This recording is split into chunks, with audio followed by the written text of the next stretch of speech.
এই ছেলে এখানে স্কোর বাড়ি কোনটা? আসেন দেখা দিচ্ছি। চলো।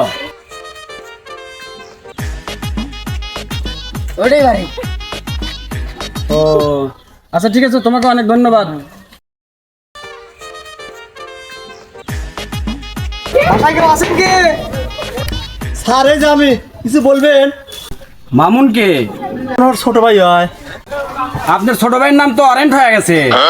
ছোট ভাই হুজুরের বাড়ির পার যা খালি দাঁড়া থাকে, খালি পেশাব করে। এই জন্য হুজুর আপনার ছোট ভাইয়ের নামে মামলা করছে। আর যদি দেখালে যে কিছু টেহালে যদি মালাটা ডিসমিস করা যায় স্যার।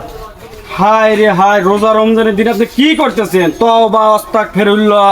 আমি কি ঘুষ খাই নাকি? স্যার টাকা নেয় বিকাশে, বিকাশ নাম্বারটা নেন, রোজার দিন না।